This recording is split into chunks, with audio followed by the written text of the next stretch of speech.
But yes, once again, this is RPG Limit Break 2025. I am PSEG, and I'll be your host for the next run. We will be running Dragon Quest 1 even. I'm trying to make it plural here.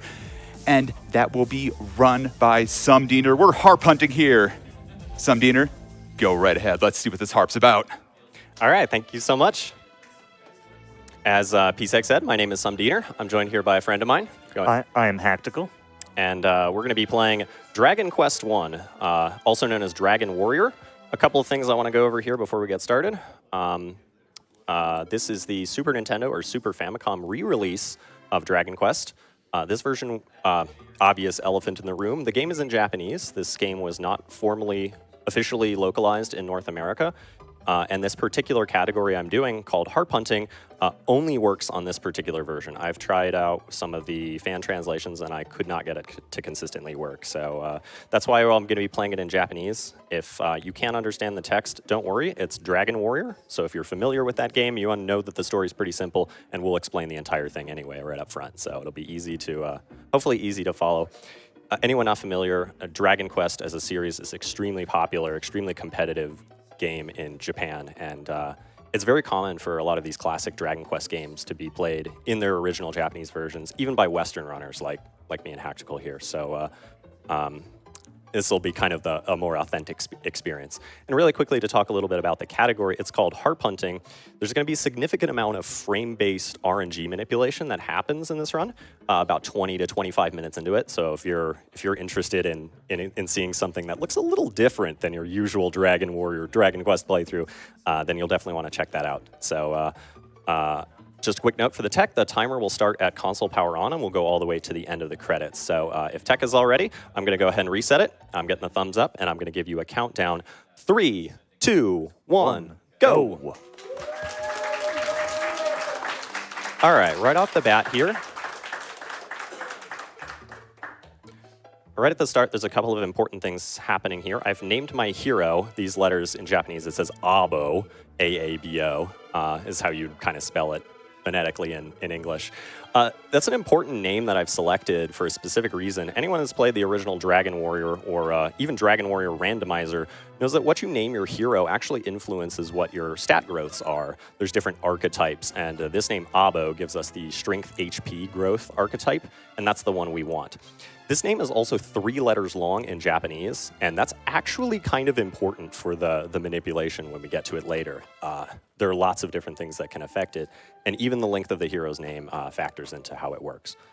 So right at the beginning of the game here, we get our exposition. The King of Alefgard tells us a story that a long time ago, a hero named Roto, or Erdrick in the North American localization, came wielding the Orb of Light and defeated a great evil. Now, many generations later, the Dragon Lord has come and he's stolen the Orb of Light and kidnapped the princess, and his armies of evil monsters now roam the land. And it's up to us, a descendant of Erdrick, to follow in Erdrick's footsteps and go beat up the Dragon Lord and save the day. And that is literally the entire plot. So, and rescue the princess, hopefully, if that incentive gets met. Indeed. And if I may break in, SUMDeaner, I have a little bit of an update on that. Yeah, please. We have a $400 donation. Ooh, yeah, let's get some applause for that, please. From Charlene Dean, who says, SUMDeaner, thought there were going to be ninjas, toads, or the little guy in the plumber's suit, but I'm not even seeing an ice cream truck or a never-landing bird. What the heck? Am I wrong again? Oh, well. Have a good game. Love you, Mom.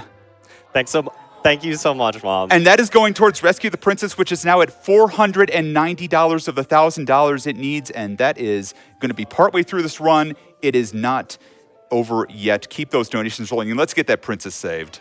Yeah, thank you so much, Mom. Love you. Really appreciate the support. And yeah, no, I do think you have the wrong game yet again. I know it's hard to keep track of this stuff, but come on. All right, starting the game, the king gave us some basic items as well as some gold. We've taken that gold and went into town and purchased some supplies for the beginning of our adventure. We've stocked up on some medical herbs and torches, as well as getting a club, which is my starting weapon, and a dragon scale, which when equipped gives me a little defense power boost. And I'm ready to start the game here. This first part of the game here, my first objective is going to go to the town of Cole in the northeastern part of the Alefgard Kingdom. So I'm also going to be working on earning experience points along the way, enough to get my hero to at least level 4. I'm also going to be going through this area in kind of a particular way. The game's overworld is broken up into different encounter zones. You can't see these lines, but different areas you can encounter different monsters, and I want to stay in certain areas until I level up a little bit more. So one important detail I want to point out, if anyone's familiar with the original Dragon Warrior on NES, the monsters award substantially more experience and gold in this version. So even as a casual playthrough, this version tends to be Kaishin no Ichigeki. Nice Kaishin. That text there, Kaishin no Ichigeki, that's the text for excellent move or a critical hit. Actually, I should just heal. So that's kind of our battle cry when we get the critical hit there. So anyway, as I was saying, since monsters are worth substantially more experience in gold, it does make for a fairly brisk pace, even casually. But this is a speed run, and we're going to do all kinds of interesting things to make it go even faster. I'm sticking to this encounter zone at level 2 until I reach level 3, so I'll just fight a couple of monsters here. And one other thing that Diener is doing here is trying to stay on the forest tiles. So like most of these old RPGs, the encounter rate is, kind of higher in the mountain zone than it is in forest, higher in the forest than it is in the grass. There's no convenient mountains nearby, but Diener was walking through some on the way here. So he's just trying to stay on the highest encounter rate possible because he wants to be fighting things. He wants experience points. All right, I've reached level 3, and now I'm going to go to a stronger encounter zone and look for a powerful monster and take what we call a torch fight. Torches are normally used to light dark places, but in this game you can also throw torches as an item in battle to deal a small amount of damage, 4, 5, or 6. Ooh, okay, this could get a little dangerous if this thing tries to... Oh, that's lucky. That's good. Okay. By throwing these 3 torches at something, I can kill it and earn hopefully a lot of experience and gold. That Magidraki is kind of in the middle for monsters I want to fight. The Magician's the worst, the Scorpion is the best, Magidraki's in the middle, so I'm pretty happy with that. As I said, I wanted to reach level 4. I only have 3 torches. I can only do 1 torch fight. So we'll go back to this part, the easier encounter zone, fight some Drakis and ghosts, get to level 4. Won't take too long. Yeah, and the reason for this here is that Diener's going to be getting more maximum magic points at level 4, and he's going to be taking the inn as soon as he gets to Cole. So he wants to be able to get those magic points to be restored when he gets to the inn, so he'll have as many spells available for the next section of the game. Yes, our hero is going to learn magic spells at specific levels. At level 3, we learned the heal spell, but at level 4, I'm going to learn another spell called Hurt. Hurt is an offensive attack magic spell, and it's going to be very powerful in the early part of the game. I can use it to one-hit kill most enemies that I encounter in the beginning part. All right, great. Reach level 4, and we've got our Hurt spell, and now I'm going to head into the town of Cole. Want to be a little careful if something attacks me, but looks like it was safe. All right, cool. Several things we're going to do here in the town of Cole, as Haktical said. The first thing I'm going to do is stay at the inn. My max MP, I gained another 6 points at level 4, going up to 10. So staying at these inn replenishes all my MP back to 10. And since that Hurt spell costs 2 MP, I can cast it 5 times with this 10 MP, whereas at level 3, I'd only be able to cast it twice. So searching this spot here, I get a musical instrument, the Fairy Flute. This is going to be helpful for fighting the Golem later. We're going to get another musical instrument in a little bit later, but we'll hang on to this harp for now.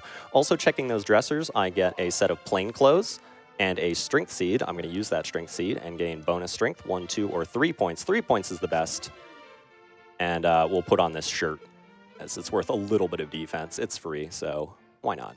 I'm coming over here to this merchant as well to buy some extra supplies. Actually, okay.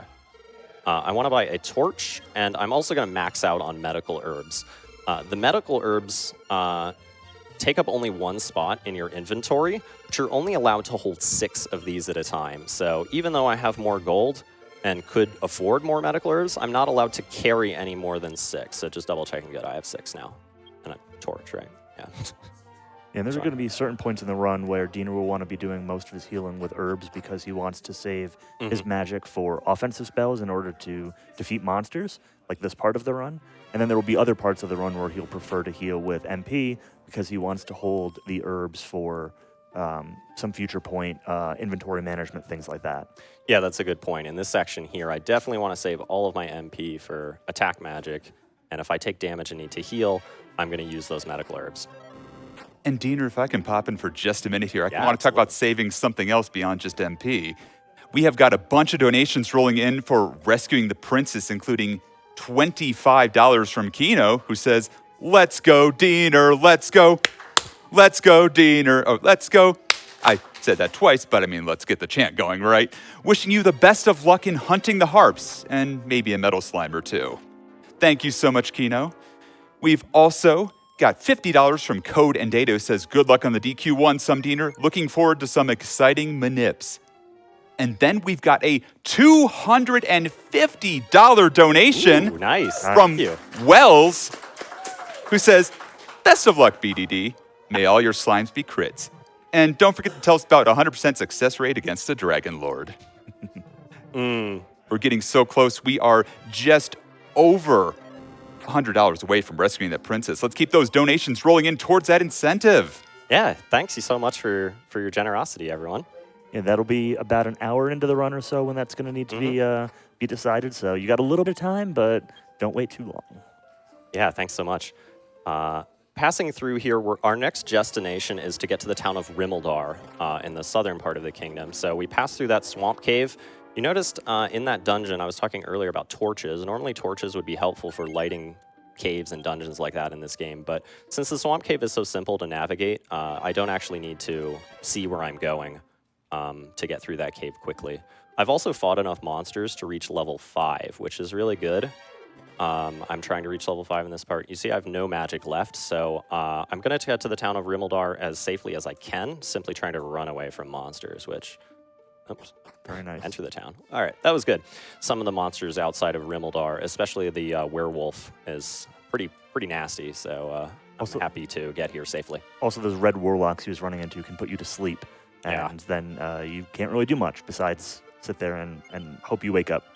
Yeah, falling asleep is pretty disastrous in this game most of the time, but okay. Discarding my clothes and club, that's just to make room for more items. I'm going to get some weapon and equipment upgrades here in a minute.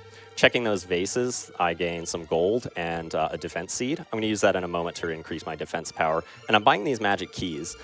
This magic key store in Rimeldar is really important because it's the only place in the kingdom you can get these magic keys that doesn't require you to already have a magic key.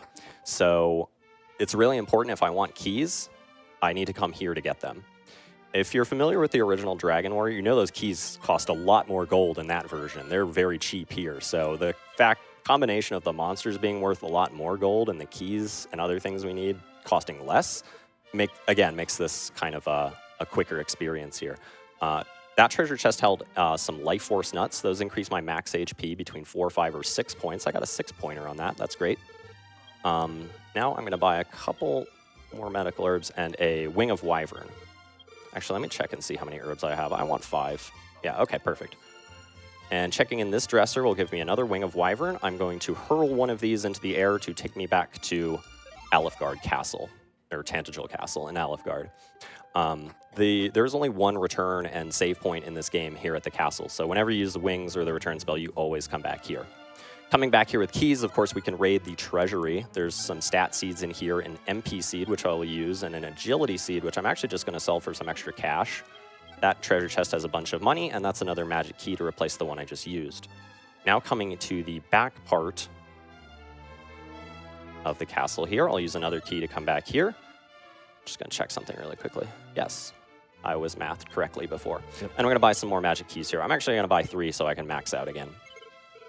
These are mostly for backup in case some things go wrong in the run. I don't really need them, but I'm going to want them if I do need them. So, hidden here in the bottom corner of the castle is a secret passage, and it's very important to come down here. Before I grab that important treasure, we're going to take the old man's stuff. It's a medical herb and another set of life force nuts. And now I'm going to speak with this guy here, and he's going to give me this treasure chest, our first very important quest item, the Stones of Sunlight. We'll see what we need this for. We're going to trade these along with 2 other items in order to get the rainbow drop. And the rainbow drop essentially serves as a key to the final dungeon. So it is strictly required for us to get those stones. So we're going to pick them up now and hang on to them until we need them later. Yeah, you can actually see the final dungeon that was just there in the bottom right-hand corner, but it's on an island surrounded by water that you have no way of crossing without the rainbow drops. So. Okay, we picked up that MP seed and another HP seed. I'm actually using them here in this battle. It's faster to use them in the battle than it is to use them through the field menu because the text is slower. So the weak enemy right there, he can't really hurt me, so I'll use my items quickly to get the bonus stats here. All right, our next goal is to go grab the silver harp. So we're heading to Garenham here in the northwestern part of the kingdom. And we're going to do a few things here in Garenham. First things first, I'm going to do a little bit of shopping. I'm going to sell off that agility seed we got earlier. It should give me 100 gold. And I'm going to buy a chainmail vest. This is going to be a decent armor upgrade for us. We're going to use this chainmail vest for a good chunk of the game. And staying at the inn, of course, replenishing my HP and MP. That'll be pretty important. So in the back of Garenham, behind this locked door, which is why I really wanted to get these magic keys quickly, we can get to the passage in the back here. There's 3 treasure chests here. I'm going to grab these first 2. This is a copper sword, which is going to be my weapon upgrade, and a torch, which will just come in handy. That 3rd treasure chest has a good, solid amount of gold coins in it. And while it would be great to get it, that NPC, that merchant, frequently blocks my way, and it's not worth me standing around waiting for him to move in order to get it, so we won't bother. Sort of a classic of DQ1 and 2 speedrunning is NPCs getting in your way. Yep. All right, we've come in here to Garen's grave, and I'm not going to stumble around in the dark. I'm going to use a torch so I can help see here. And I'm actually going to be taking 2 trips into this grave. The first trip, I'm going to focus on collecting some treasure, as well as defeating some monsters in order to earn enough experience to reach level 6. After that, we're going to leave the dungeon, rest up, buy an extra piece of equipment, which we'll see in a little bit, and then I'm going to come back and go after that harp. So this treasure chest here has our 3rd life force nut, so I'm going to use this one here. I got a 6, a 4, and a 5, so the exact median total 15 there. It can range anywhere from 12 to 18, but 15 is right in the middle and the most common, so that's solid. So there's 5 different enemies that can appear in this encounter zone, and I've got different strategies for fighting each of these different monsters as efficiently as possible. So right now I'm just going to work on heading back to leave the dungeon and get a little more experience. So really quickly, I can go ahead and pass it over to PSEG at the host station for a little bit if you've got anything to read for me. Oh, I absolutely do. We got a bunch of love pouring in on a lot of people who want to rescue that princess. That number is getting very, very close to its target. Oh, so close. Oh, my goodness. We've got $50 from Quiz, who says, honored to watch, such a big deal. Nay, the biggest deal. Thank you so much, Quiz. And we've got $50 from Lisa Rocks, Yeah, Lisa. who says, we have Olive Garden at home. Good luck, BDD. Such a big deal. And also, we've got $10 from Creative Ellie saying, good luck to an amazing friend, SUMDeaner. Let's see him save that princess and share half of Veilguard with the Dragon Lord. Keep those donations rolling in. We are literally under $5 from saving that princess. It is so close, y'all. Let's go. All right, I'm just going to look for hopefully just one more monster here. Yeah. Since I have lots of MP. Oh, sleep spell did not work. That's great. I'm just going to. Oh, then I dodged too. All right, great. I'm just going to keep attacking things with fire. Perfect. All right, level 6 is the target I want to be to start my harp hunt, which we're going to see very soon. So now that I'm level 6, I'm going to focus on running away from all the monsters through the grave. That's because while the monsters are going to award me some experience points, it's going to pale in comparison to how much I can get from fighting other enemies, which we'll see. So I'm not interested in fighting anything in this cave. It won't really make a big difference. So one of the treasure chests that was in the grave gave me a big sack of gold, and I bought an iron shield. The iron shield is great value. It awards a lot of defense power. It's not the strongest shield in the game. That would be the silver shield, but the silver shield costs like over 10,000 gold or something like that, and we're not going to get a lot of money in this run. Silver shield is completely out of our reach in this category. So the iron shield, like I said, it's great value. The silver shield doesn't even really make that big of an impact either. So yeah, it's pretty common in the Dragon Quest games for defense power to not be the most impactful statistic, especially later on in the game. Usually alternate effects of equipment such as breath or spell resistance is a more important attribute than defense power, and neither of those shields really give any impact in that regard. So. Exactly.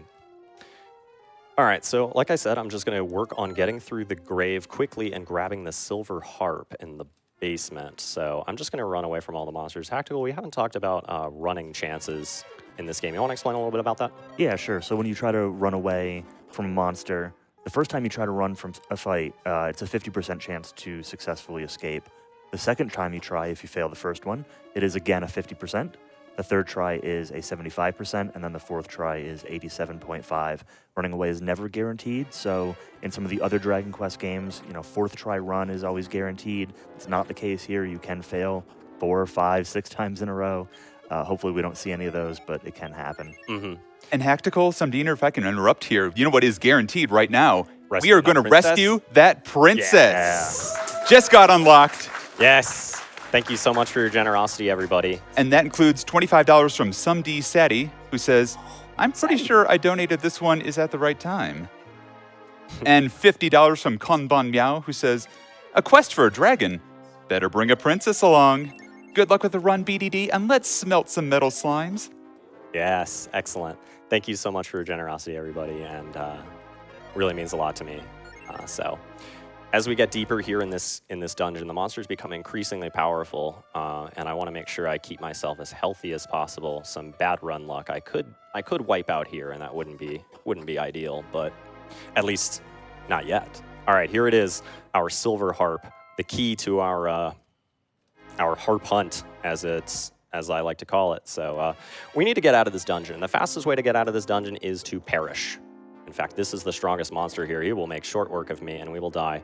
Death is not the end in Dragon Quest. No, instead you get sent back to the last place you saved, and you lose half of your gold, which is no big deal. We don't really have gold, and I don't really care about gold right now. So we get sent back here. I get kicked out of the dungeon. That's the fastest way out. And I also want to save the game here. So I'm going to make sure I save the game. Save the game. Yes, yes. Okay. And I'm going to reset it here. And I'm going to do something really quickly here. Before I load my file back up, I'm going to change my message speed. This is for the manipulation. The message speed stuff is kind of beyond the scope of me talking about it in 1 hour that I have. So just understand that the message speed 1 is going to be the message speed we want to use for this harp hunting manipulation. All right. So we're ready to begin the harp. If you've noticed, that's kind of what the beginning part of my quest was focused on. Getting enough strength to get magic keys, getting magic keys so that I could take them to Garenham and go get the harp as fast as possible. So it's time to talk about the harp hunt a little bit. As I mentioned, this is an frame-based RNG manipulation technique. What happens when you use the silver harp is that you summon a monster. And under normal circumstances, there really wouldn't be any useful purpose to this. But we're going to go to an encounter zone that has our good friend, the metal slimes. And normally in this encounter zone, we have a 20% chance of encountering a metal slime and 80% chance of encountering something else that will probably kill me at level 6. But what we're going to do instead here is actually use some RNG manipulation to summon metal slimes with the silver harp 100% of the time. It's going to be a non-stop parade of metal slimes. However, to get the trick to work, the manipulation is done kind of on the fly, which means once I start, I actually don't know where in the RNG loop I actually am, and I have to figure it out. Additionally, there's a lot going on where everything else about the encounters themselves is not really manipulated. Well, fighting the metal slimes is a little manipulated, but oh, nice guy. Which means that I have to keep track of what's going on in the encounters in order to figure out what I need to do in order to get the manipulation to work properly. So we're going to kick off the harp hunt, and this, since I'm starting at such a low level, is the most difficult and most challenging and scariest part of the harp hunt. So once I get out here to the harp area, which is going to be just a little bit longer, I'm going to ask for a little bit of concentration. As I said, this is the hardest, most complicated part. Once we start getting into the groove of metal slime hunting, I should hopefully be able to talk about it a little bit more. Okay, so here we are. I'm going to play the silver harp, and as I said, the first time I play it, I don't know what monster will appear. If I'm very lucky, 20% chance it'll just be a metal slime, but it's probably not. Yeah, it's this Wraith Knight guy, so. not the worst enemy to show up here. Okay, hold on, let me concentrate. 2 plus 3 plus 3 more. All right, so we're at 8. All right.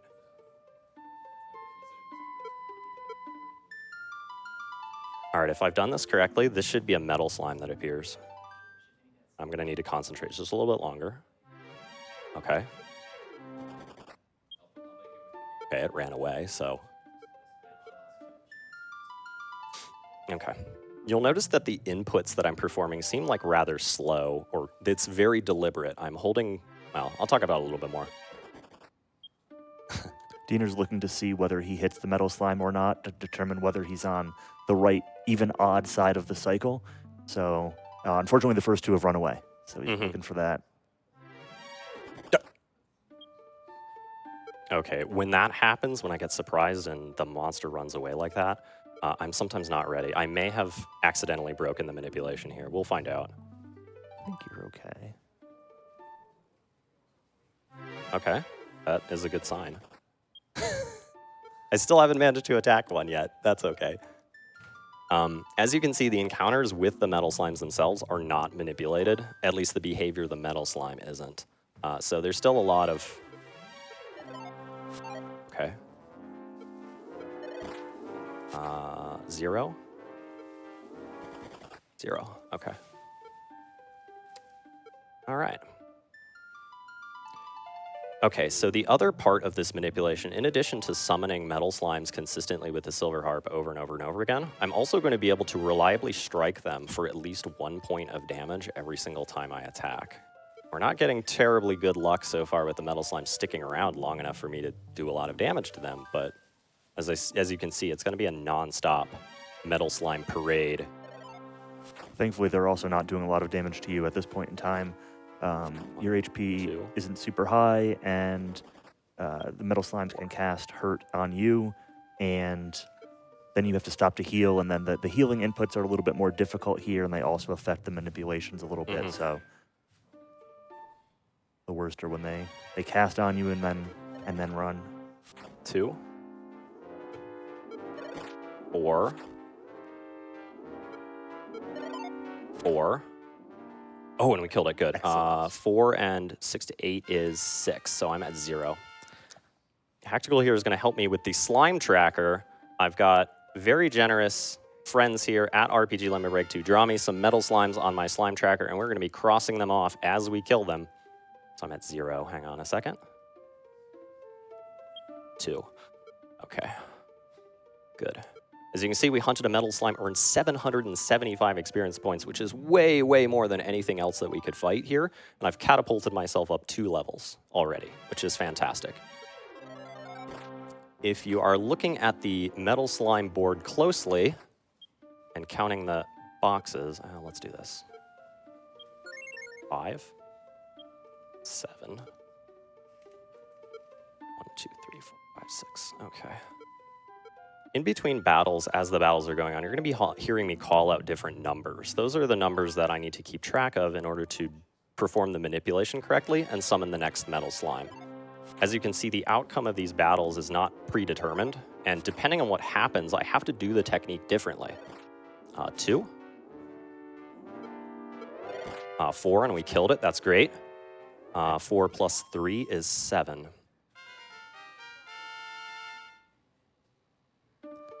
Yeah, so what's happening is that there are 5 encounters in every encounter zone, and there's an even and odd version of this, and it's sort of cycling through these 10.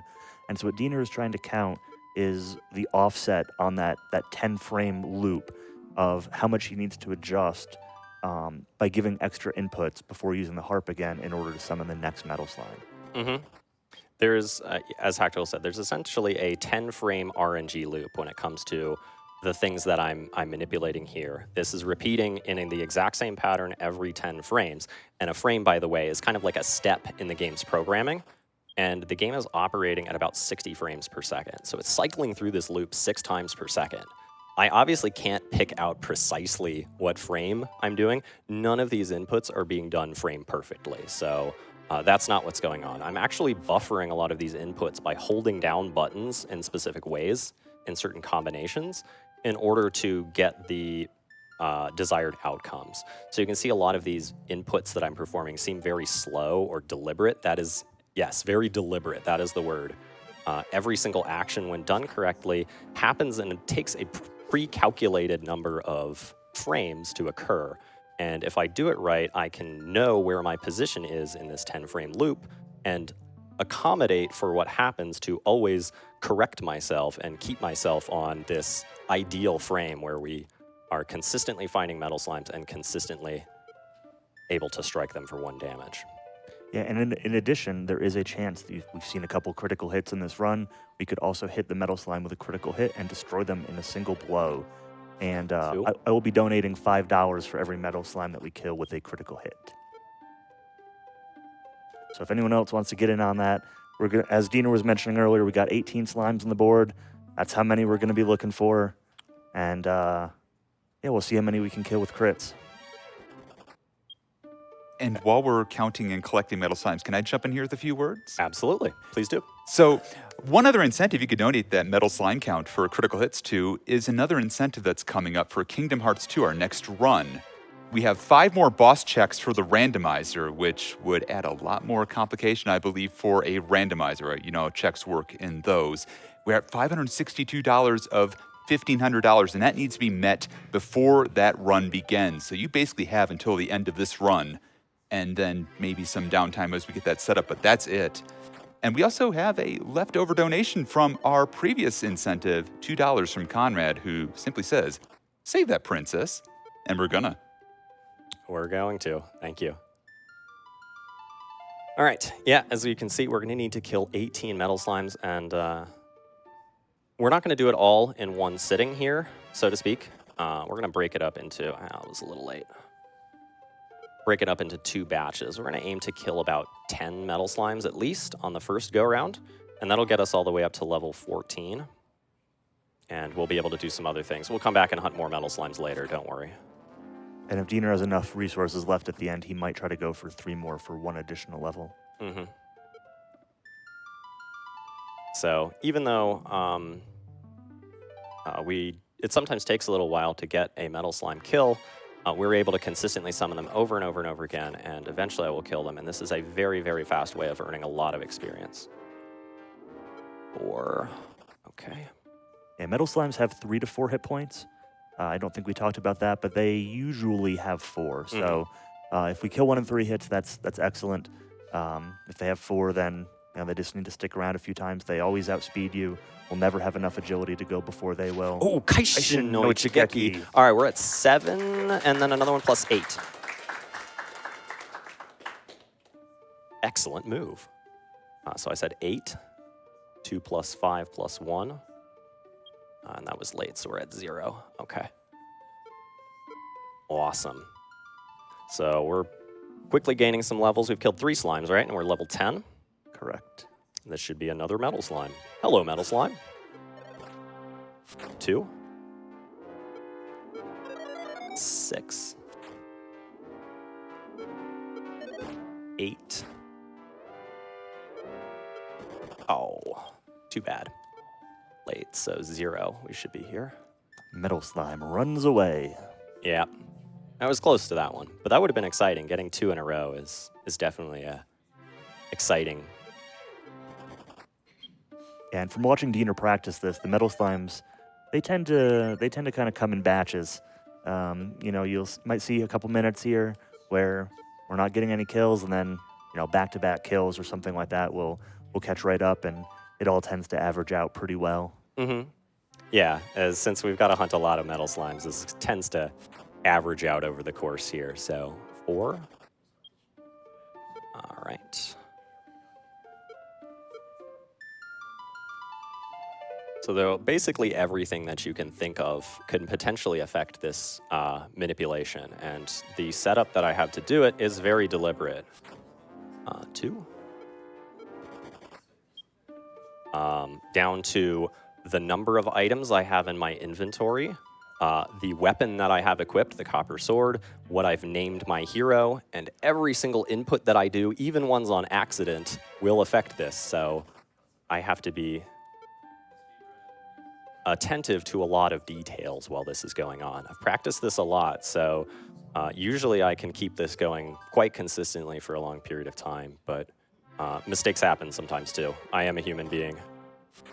2? Yeah. And in particular, Diener kind of explained how this worked to me, and I was trying it out in the practice room myself. And this input here, when he gets out of a fight and needs to reopen the menu, is the most precise, like, manual input that you need to do during this. And it's pretty easy to mess up. Diener's really good at it, and, you know, he's occasionally taking an extra half step, and he can account for that. But it is possible to, you know, completely break your manipulation if you give the wrong inputs there. Yeah, as you said, opening the menu in between battles was, at least for me, the hardest part of learning this technique. And it took, I don't know, like an hour's worth of practice for me to be able to do it with any kind of consistency. But after that, it's mostly a muscle memory kind of thing here. 8. The good news is Haktical said 2. Wow, I'm getting burned. That was rude. Oh, well. 4. Oh, I pressed the button too soon. So that's me making a mistake there. I wasn't trying to demonstrate that on purpose. But yeah, that's what happens. So when I make a mistake like that, I try to open the menu too quickly and it didn't open. So I have to start over with the manipulation. So now I'm actually don't know what monster I'm going to get. This magic hammer is pretty annoying, but 2 plus. Okay. All right. The good news is that it is hopefully not too much trouble for me to put things back in order. So this should be a metal slime? Hope. Yeah. Yeah, so because of this rotating 10-frame cycle where it's, you know, the 5 monster slots and then the 5 monster slots again, they don't always show up in the same order during that 10-frame cycle. So when Diener sees a magic chimera, it could be one of 2 options to get back to the metal slime that guarantees hits on the metal slime. And so Diener got the wrong one. He had no way of really knowing which one it was. 2. And that now he's able to adjust for it and go back to successfully 2. hitting the metal slime. 4.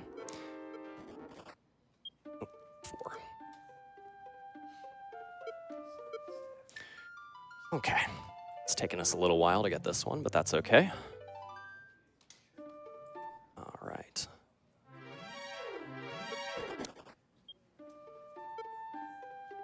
And while we continue the hunt for metal slime number 4, can I step in with a few more words? Absolutely. Go ahead. So, just a reminder to everybody, we are raising money for NAMI, or the National Alliance on Mental Illness. They're the nation's largest grassroots mental health organization. NAMI provides advocacy, education, support, and public awareness to improve the lives of all individuals and families affected by mental illness. NAMI exists to ensure that no one's alone on their mental health journey. And just like that, Metal Slime 4 I see is down. And also, $50 going to NAMI from Evil Ash 25, who says, good luck and have fun on the run, SUMDeaner, and thanks for all of the great work you've contributed for DQ speedrunning. Oh, thank you. Likewise. Shoutouts to the DQ crew in the crowd and watching at home. Yeah. Thanks, friends. 0. 2.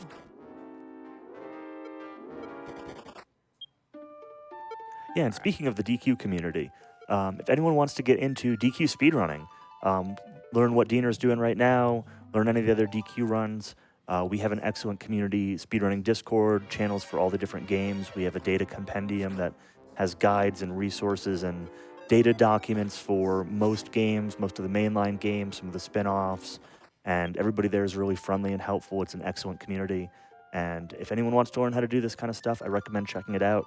There's not currently a great English guide for this particular route, although I know Diener's got something he's cooking up, so that'll be available hopefully soon. But anybody's always willing to help out and discuss it, so. Yeah, absolutely. The community is totally wonderful, and a bunch of areas. 4+4, and I killed it. Yeah, okay. Nice. There's another one down. +4, 11 to 12 is another +2, so I'm at 6.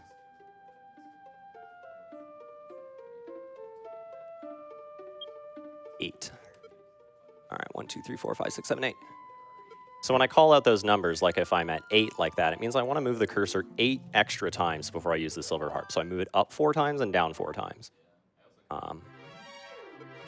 And that's how I'm kind of performing that. To give a little bit of background about this category, This has been around in the Japanese Dragon Quest speedrunning community for over a decade. They figured this out like 10 or 11 years ago or so. Some of the resources I've found have been dated 2015. But nobody out here in the West really knew how to do this. I was curious about it. I knew it existed, but I didn't know anything about how it actually worked. And I was curious one day and started reading some things about it. And all of the guides and resources and notes out there about it are all in Japanese. And even though I'm playing this game in Japanese, I can't actually fluently read Japanese. So trying to translate through and understand guides in a language that I kind of don't was its own kind of tricky. But also many of the videos that they had posted to help explain how the harp hunt works were all dead links. So I had quite a tricky time trying to figure it out on my own based off of those resources.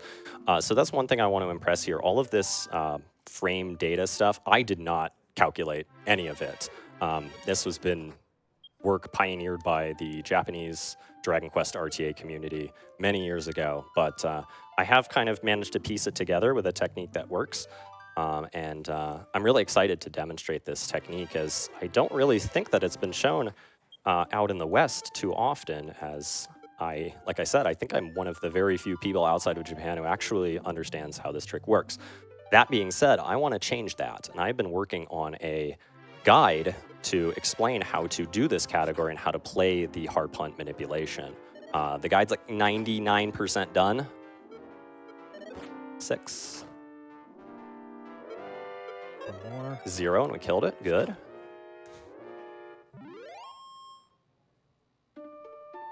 Oh. How far did I move? Did I? Oh, but I was already on 6. I'm sorry. Hang on, I need to think.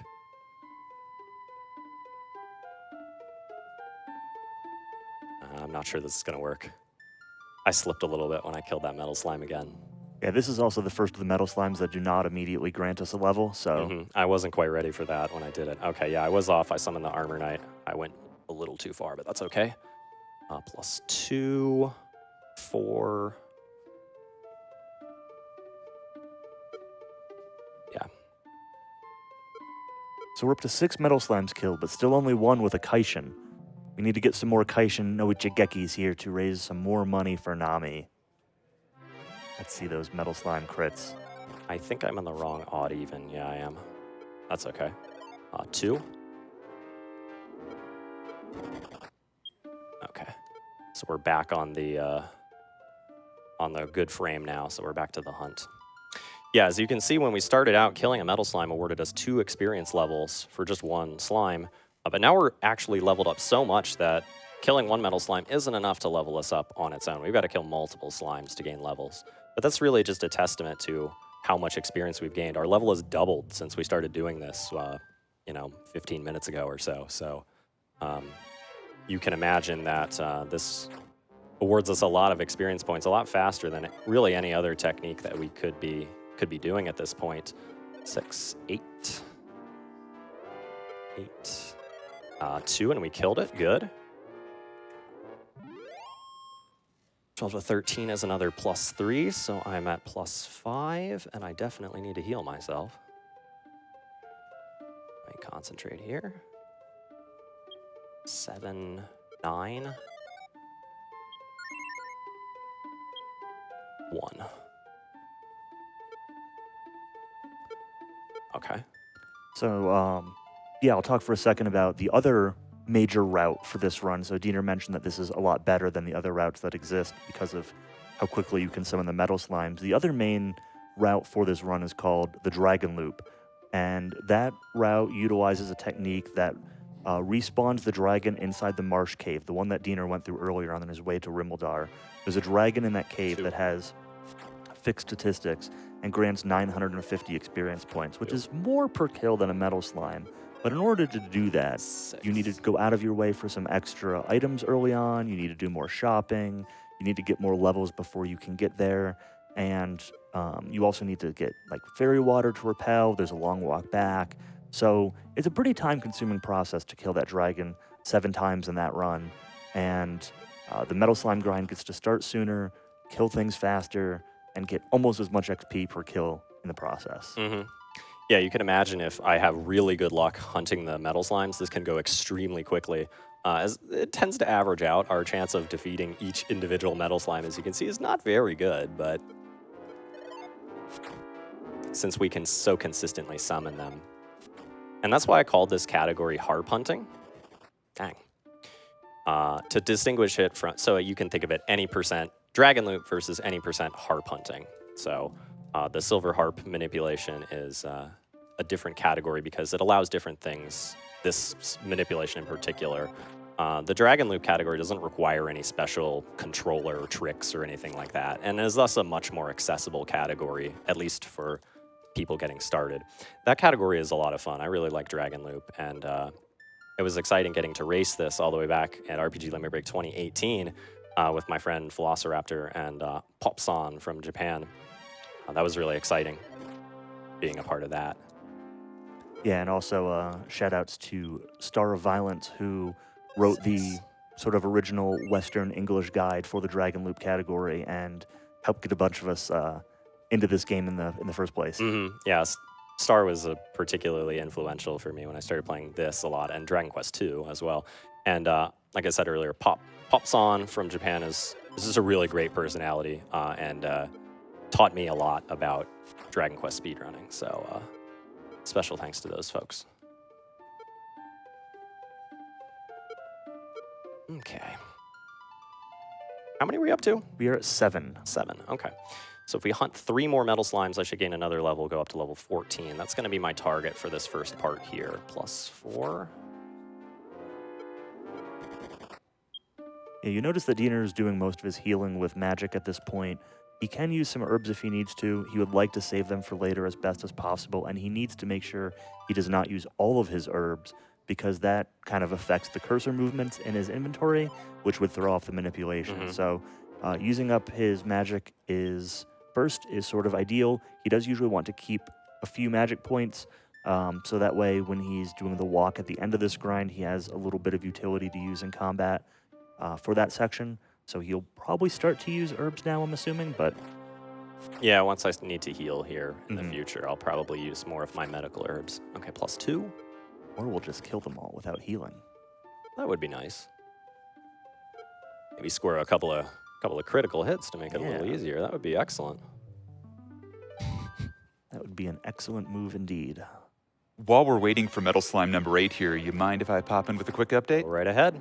So I just want to give everybody a quick update on the incentives that are ahead in our schedule. We have a Kingdom Hearts 2 run coming up, and it needs 5 more boss checks as one of our incentives. That is just under $1,000 to go. So if you want to donate, keep that rolling in. And if may sweeten the pot a little bit, there is a prize on the tracker I see. If you donate a minimum of $5, you could get yourself a Dragon Quest Smile Slime plush. We're hunting slimes here. Why don't you hunt a slime of your own with a kind donation to Nami? Thank you, Ambly, for providing that very kind gift for donations. I think we need to kick it over to you more often, P-Seg. Every time we do, I gotta kill. I just want it to be good luck, that's all. Some of the cursor movement can be very sticky, too. It's kind of hard for me to move the cursor sometimes because I'm holding these buttons down in certain ways. So sometimes the cursor is a little bit rebellious on me. I couldn't quite get it to move there at first. +2. Yeah, if you watch Japanese runners perform this run, Nice. you'll actually frequently see them move the cursor down and then back up and then back down, whereas Diener tends to prefer going up first and then down, just for the sake of easier counting. It doesn't really matter which way you do it. What matters is the number of cursor movements. Yeah, each time I move the cursor essentially takes 1 more frame than any other action in the idle state or whatever. So each time I move the cursor, I'm moving my position in this the 10-frame loop we talked about before. That's kind of one of the secrets to how it works. If I can keep track of my position on this 10-frame loop and I know how to push myself around on it, then I can push myself to where I want to be. It's just a matter of figuring out where in that loop I'm at to start, and then just consistently getting the inputs just right. And of course, keeping track and counting to 10. I'm really grateful that this technique ends up working on a rule of 10. It's a 10-frame loop because I have 10 fingers. If this were on an 11-frame loop, I'd be in so much trouble. Dragon Quest 1 does have a lot of counting. You're counting your experience, you're counting your dragon loops, you're counting your metal slimes, you're counting your patterns for the Dragon Lord near the end. We'll talk about that a little later. Counting is a very important skill, and, well, I'm okay at it, I guess.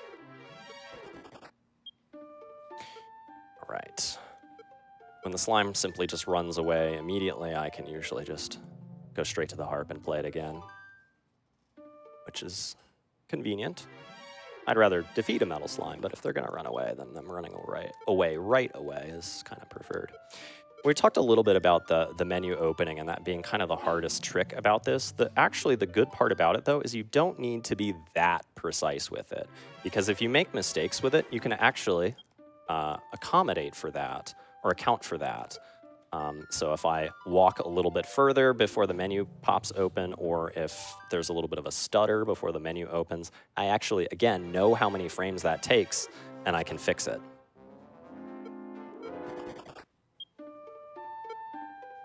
It's kind of the bump and run there in the opposite direction.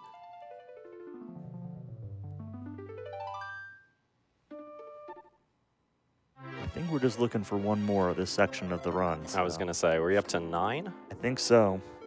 That's what I got marked down. 6.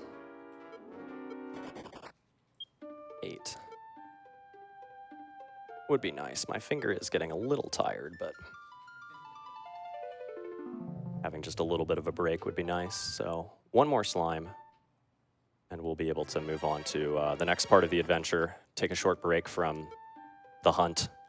Can I try to lend a little bit of luck for number 10? Sure, go right ahead. We have a $5 donation from Zaitoriak who says, Kaisha no Ichigeki! Command? We have dragon loops at home. That's why we're harp hunting. Good luck, BDD. Thanks so much, Zaitoriak. Oh. Yeah, I tried to move the cursor up, and I pressed up, and nothing happened. And then I pressed down, and it did move, so well, that's okay. The total number of cursor moves is what is important, not where specifically the cursor moves. 2. As Haktical was mentioning earlier, yeah, if I use all of my medical herbs, it would actually affect things. Everything about my setup here is very deliberate. Even, like I said earlier, the number of items that I have in my bag, specifically the harp being the 9th position in my bag, and me having 4 pieces of equipment. So I have to have at least one medical herb in my bag, otherwise the trick will not work the same, and it'll be actually a lot harder for me to do it quickly. Yeah, the idea is to try to keep everything as sort of an even number of frame adjustments. So that way, you can move the cursor up 1 and down 1 to adjust by 2, for example, or however many times you need to. If you need to make an odd adjustment, it involves backing out of menus, and it's both a little clunkier and slower, and yeah, just generally we need to avoid that as much as possible. So, but some of the adjustments that Diener has, some of the adjustments Diener has done up to this point have required those odd adjustments.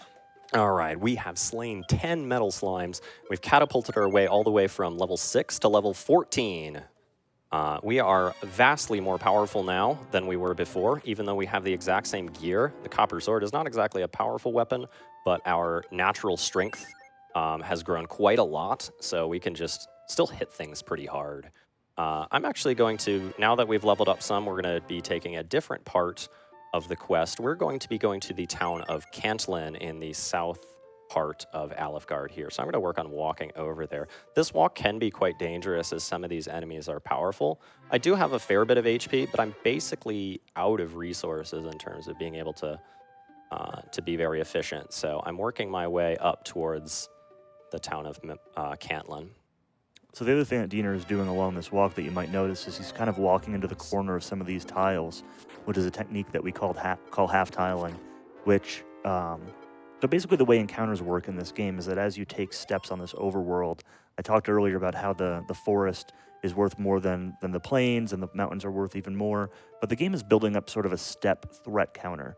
and the more steps you take, the more likely you are to get into an encounter. However, when you walk into the corner of a tile, the game forces you around the corner, and on that little half step, you cannot generate an encounter.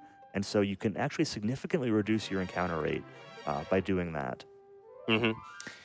You can think of it just the longer you've walked without getting a battle, the more likely you are to get a battle with each step. It's increasing as you go, but those half tiles don't actually count as steps, so for that purpose. So we are here fighting this golem. This is a boss guarding the town of Cantlin. Now, getting bashed is kind of rare, but hopefully that doesn't happen again. This is what the fairy flute is for. We've been playing the silver harp, but we are also experienced flutists as well. And we'll be playing this silver harp, or this fairy flute, to put the golem to sleep. The golem sleeps for at least 2 turns. The first one is always, the second turn is the first time he can check to successfully wake up. Every time he wakes up, we play the flute again, put him back to sleep, and then we beat the golem. Golem's worth 2,500 experience in this version. That's going to jump me up another level, which is fantastic. We're going to come in the town here now. It's a couple of items that we want to get here in Cantlin. There's nothing super special that a reason I need to come here, but fighting that golem, as you can see, is very valuable experience-wise. He's worth just over 3 metal slimes worth of XP, but since we've gone ahead and bashed up the golem, turned him into tiny little pebbles, we're going to collect some of the treasure, and that first dresser is an MP seed. Let's use that and gain 3, 4, or 5 max MP. We got 3.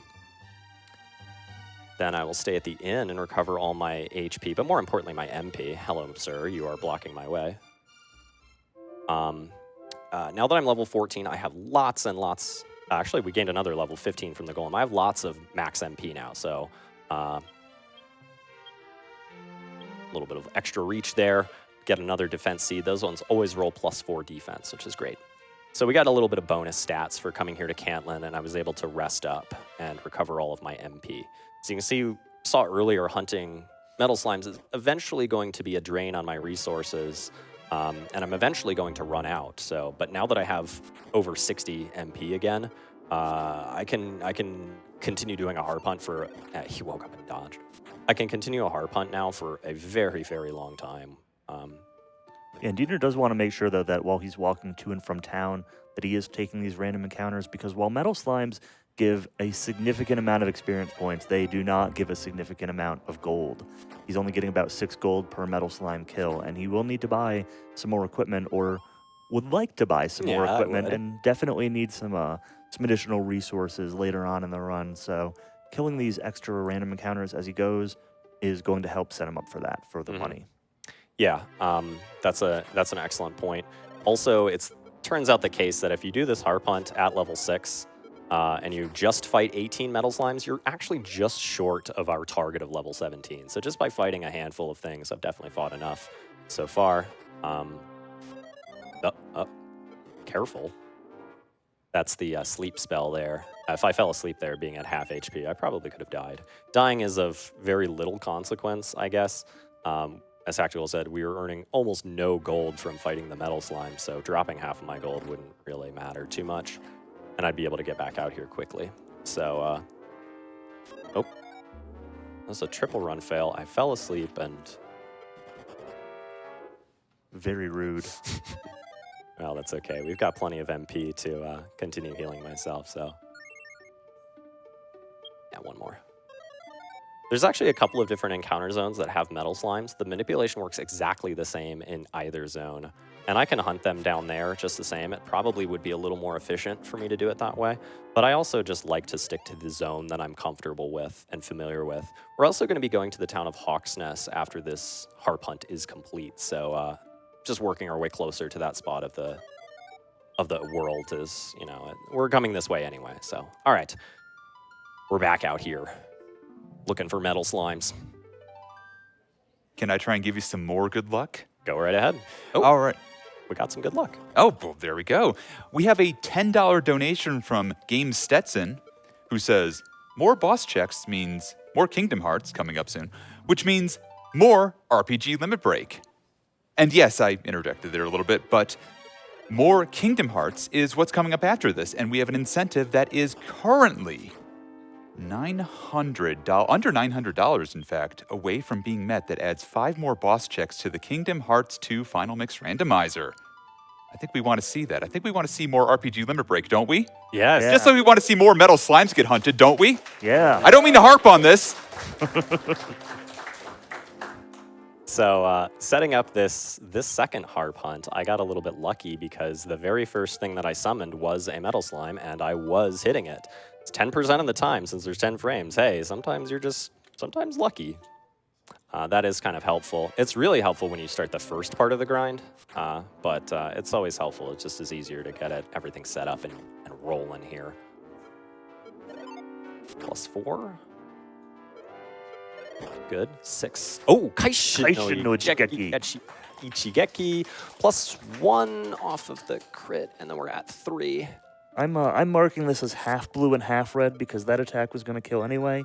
It will still count it for my donation, but it's I think that's appropriate. half a crit. I think that's appropriate. Once again, I want to thank everybody here at RPG Limit Break, our fine attendees here who helped me build my Metal Slime tracker.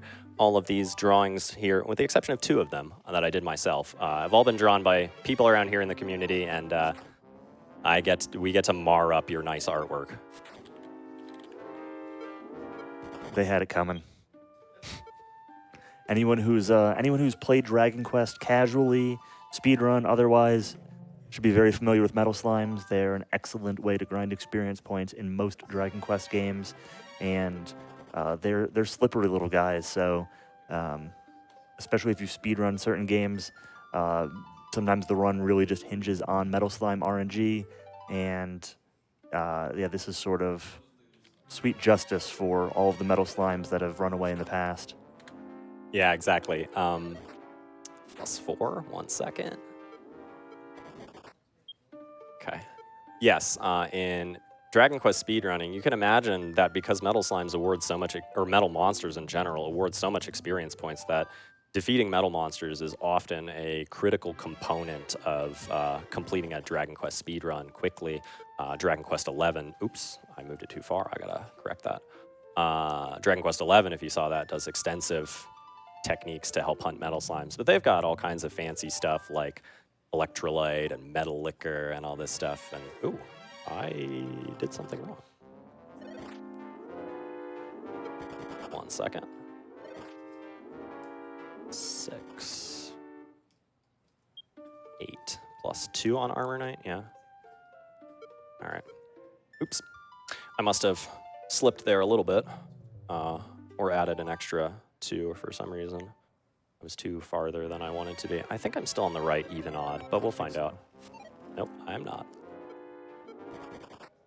That's okay. That's an easy fix. All right. But yeah, as Dragon Quest speedrunners, depending on what Dragon Quest game you're speedrunning, there's usually something that involves Metal Monsters, and it usually involves some kind of extra ways of helping us hunt them. Well, this is not quite the case in Dragon Warrior 4, but... Speaking of extra ways of helping, can I read a few more donations for good luck? Jump right in, please. All right, we have $50 from Prof Ness, who says, all right, now you need to get 10 slime crits. That's how it works, right? Thank you so much for that $50. We also have $10 from Dupree, which this is an interesting note here. Hey, Hack, $15 more if you hit chat with your Vine Whip. I assume you know what that means. Thanks, Dupree. I'm a big Bulbasaur fan. That's all. All right, I get it.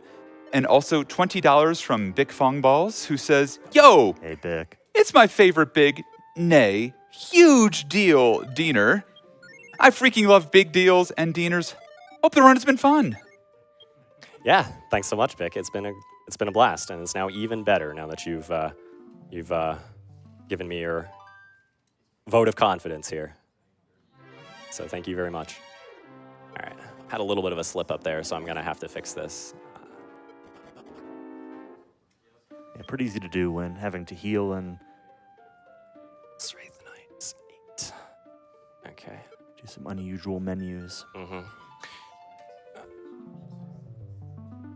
It's mostly fine, but to be honest, my thumb is a little tired. I think I've been practicing a lot this week, and holding these buttons down in this way is my thumb is a little tired, but now we're okay. Maybe a couple more slips than I would have liked, but that's all right. That's not too bad.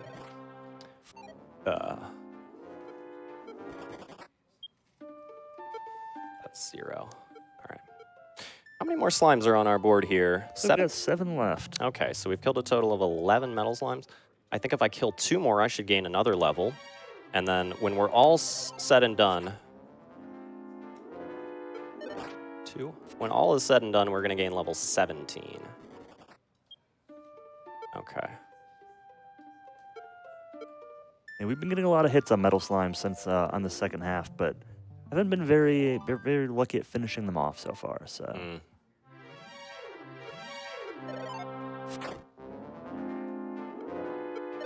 I believe. 0. I believe in the Kaishin.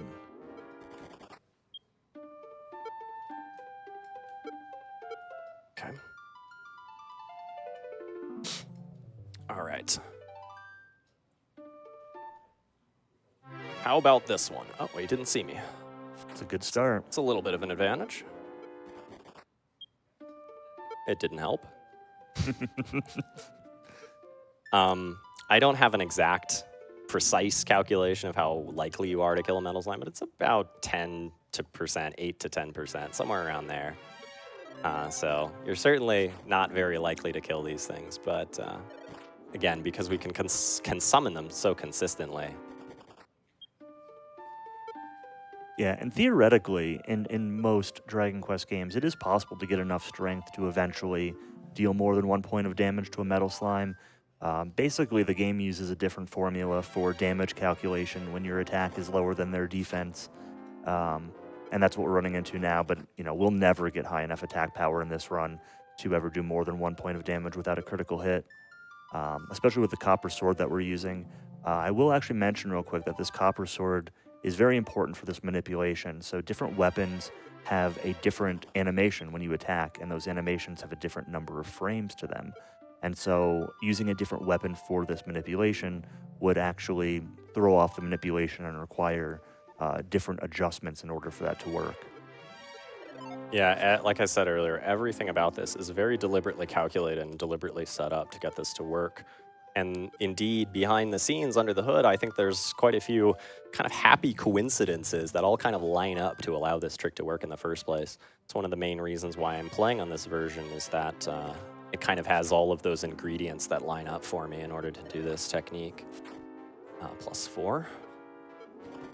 And one of those ingredients that I can explain real quick is before this grind started, Diener changed the message speed on his file. And I'm not going to go into huge detail, but the gist is that because we're using a turbo controller, message speed 8 lets you advance text sort of as fast as it appears with turbo. And message speed 1 is an automatic advancement of text at a very specific rate. So rather than relying on the inconsistent turbo inputs for message speed 8, using message speed 1 guarantees that these battle messages are being drawn at a specific rate, and Diener knows exactly how many frames it takes to draw those messages based on what happens. Mm-hmm. The different animations will add different amounts of frames, me getting hit in the screen shaking or the monster flashing when it casts magic. Those add different amounts of frames. But again, since we're on this message speed, all of those messages happen and animations happen in pre-calculated ways here. So one other fun trick is, if anybody's played the Dragon Loop category, even if you are not doing this exact manipulation to make metal slimes appear, it is possible to manipulate hits on metal slimes in a similar way to what Diener is doing with different weapons and different techniques. It's not exactly the same inputs, but it is pretty convenient to know in case you happen to run into a metal slime that you can sort of guarantee that you get some hits on them. Mm-hmm. Yeah, this has been kind of a drought here. It's been tough to get this next one here, but... Can I try to add a few more words to see if I can break that drought? Absolutely, go right ahead. All right, let's see if host luck works here. I want to talk about one of our sponsors here at RPG Limit Break 2025. One of the ones that I'm kind of a fan of myself. Dragon Roast Coffee. Dragon Roast Coffee is a small, passionate team of coffee roasters that are dedicated to making coffee for gamers and the gaming community. Visit their website at www.dragonroast.coffee and enter the promo code RPGLB25 at checkout for 10% off your order. In addition to their coffee, you can also purchase an exclusive dual insulated RPG Limit Break tumbler, available only for this event. Wow. And the best part is that for all purchases made using the promo code, Dragon Roast will donate a portion of the proceeds to NAMI. So what are you waiting for? Get out there and fuel your adventure with Dragon Roast Coffee today.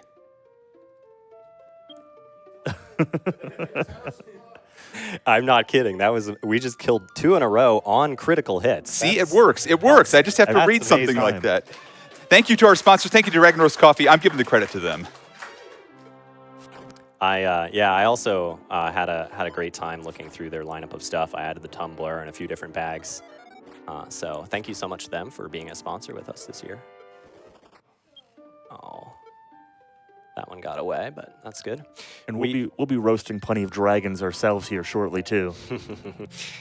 Yeah, we've killed, we're up to 13 total metal slimes now, and you see I've reached level 16. That means we're on the home stretch. 5 more metal slimes will level me up to level 17, and that is my target. Once we get to level 17, the metal slime parade will be over. At least until the next time. Okay.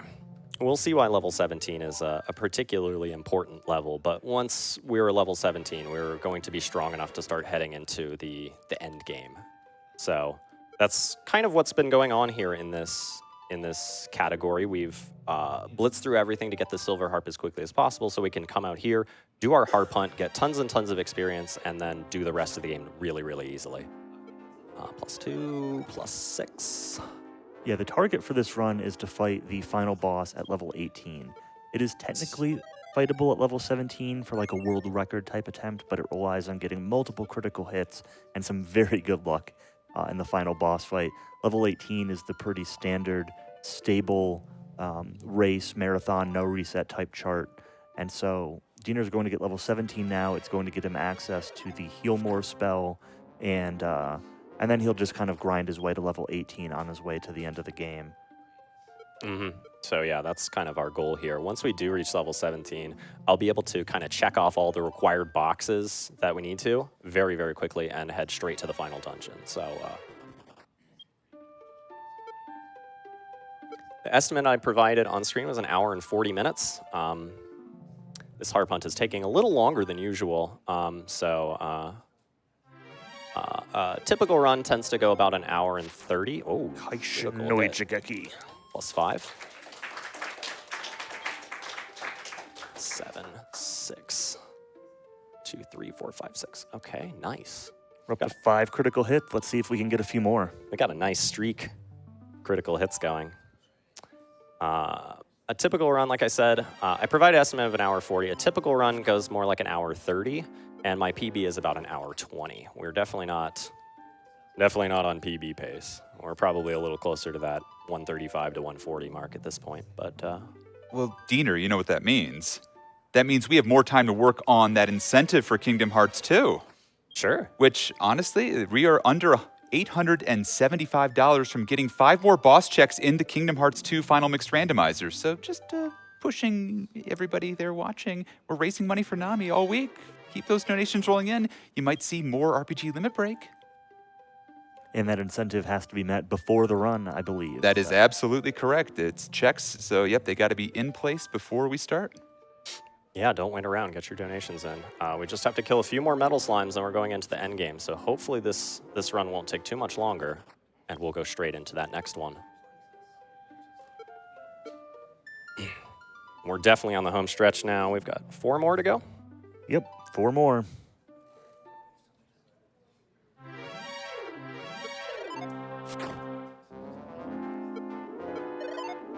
Zero. 4. 6, and I killed it. Good. 1 down. That was a good menu pop, too. Okay. definitely on the home stretch now. The final row, 3 slimes to go.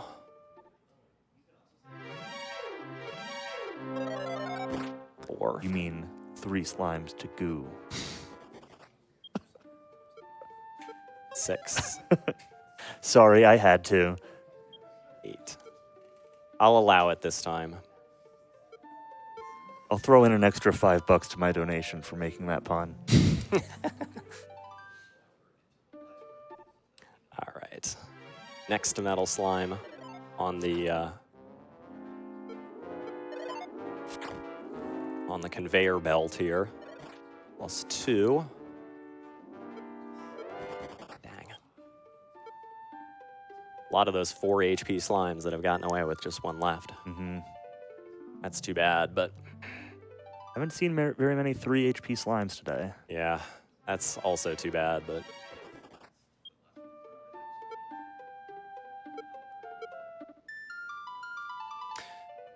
all right.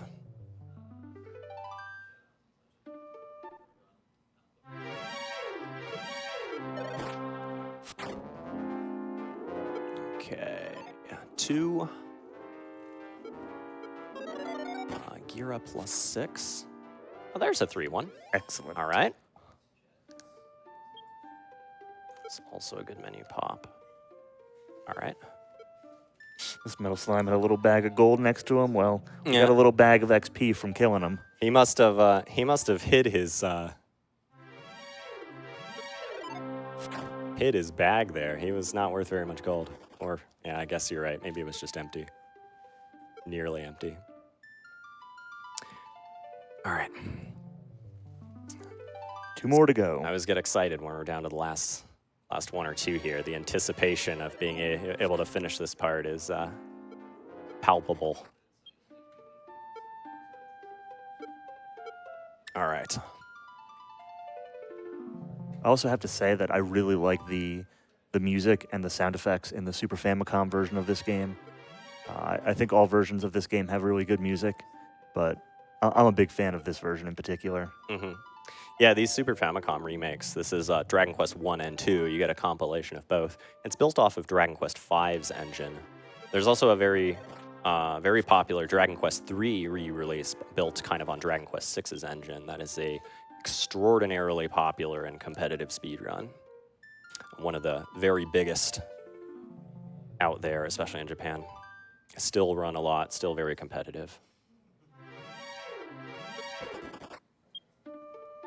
A run that also involves killing quite a few metal slimes.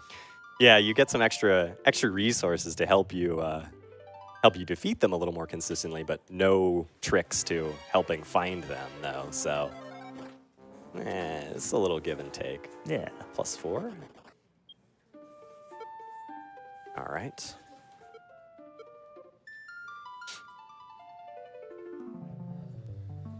All right.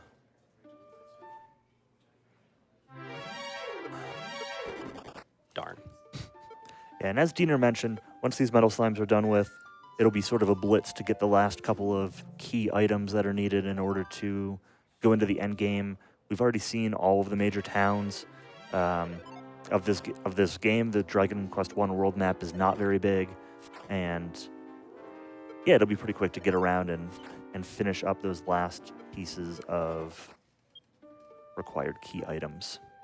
Darn, that was another good opportunity that we just missed out on. All right.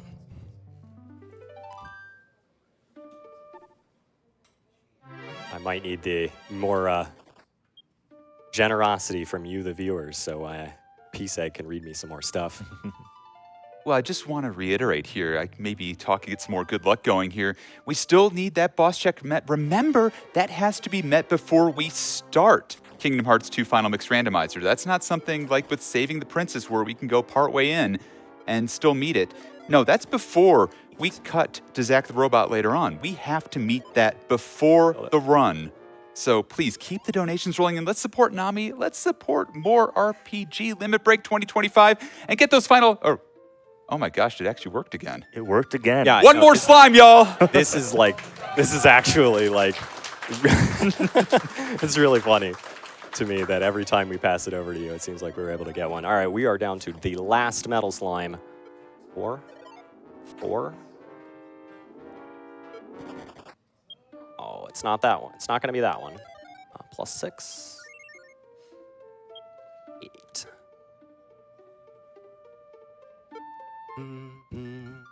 This last metal slime that we've got there is rocking out. Yeah, he's jamming. All right. Gira 4.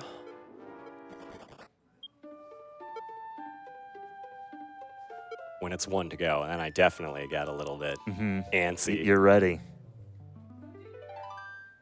Come on. Let's go, metal slime. 2. May I attempt to use another donation, another bit of generosity to get that final metal slime? Please do. We have $5 from Wells, who says, "Good luck on the last few slimes."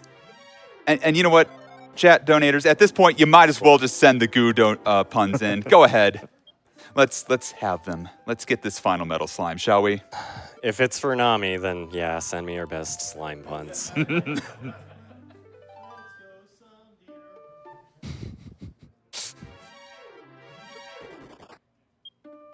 Let's go, metal slime. You can do it. There are definitely two schools of thought regarding Dragon Quest localizations.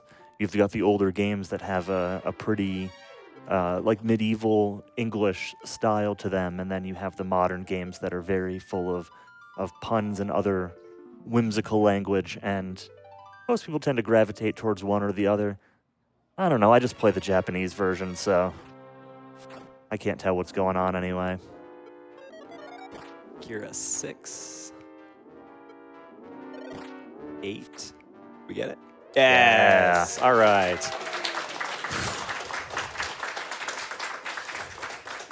Not the best harp hunt, but not the worst harp hunt I've had either. All right, at level 17, we've learned this spell. It is the Heal More spell. This is basically one of the most powerful spells, if not the most powerful spell in the game, honestly. It heals an extraordinary amount of hit points, but it costs 8 MP to cast. All right, we're all done harp hunting, and I'm level 17. It's time to move on with the quest. And I've come here to Hawk's Nest. I'm going to do battle with this Axe Knight. The Axe Knight is guarding the Armor of Erdrick, and I want the Armor of Erdrick. So we got to go defeat this Axe Knight. I'm going to defeat this Axe Knight by using Stop Spell on him first. This is going to keep the Axe Knight from being able to use the Sleep spell. And then as I take damage, I'm going to use this Heal More spell to heal myself back up. I'm out of MP now, but since I've done some damage here, I've just been playing really conservatively. I should still be able to defeat him. Great. And then I'm going to throw away this chainmail vest. It served me well up to this point, but we're upgrading here. It's the Armor of Erdrick. And this is the best armor in the game. Haktical, tell the good folks at home about what makes the Armor of Erdrick so special. Yeah, so it's got a few special properties to it. In addition to having very good defense power, the Armor of Erdrick also gives resistance to breath attacks, which, you know, dragons tend to breathe fire, so it's pretty useful against them. It gives resistance to some detrimental spells, and it also regenerates your health while you're walking around on the overworld. So every half tile that Diener takes, he will restore 1 hit point, and this will be very useful for going through the final dungeon and all this overworld walking. It will really allow him to conserve his resources, so that way he can keep as much MP and medical herbs as possible to save for the final boss. Mm-hmm. We'll get to explain a little bit more of that once we get to the final dungeon, but generally speaking, the strategy we want to fight the Dragon Lord is to conserve all of our MP for that battle. So relying on having this property of being able to recover my HP is super important, because it's going to allow me to basically dive through with hopefully not having to spend my precious MP on healing myself, but I can just keep all that magic points for the final boss, which is going to be really important. And additionally, it provides resistance to damage tiles such as this poison swamp that Diener is walking through right now. You'll see I'm not actually taking damage from this swamp, but instead I'm actually healing walking through a swamp, which is not very typical. We've come out here to this part of the overworld. We're wandering around in this swamp. There's a specific reason I've come out here. which we'll see in a second. There is a very important key item that is hidden here in the middle of the swamp. Now, normally you're supposed to divine the location of this item, which is the token of Erdrick, from some clues as well as some helpful stuff you get if you rescue the princess.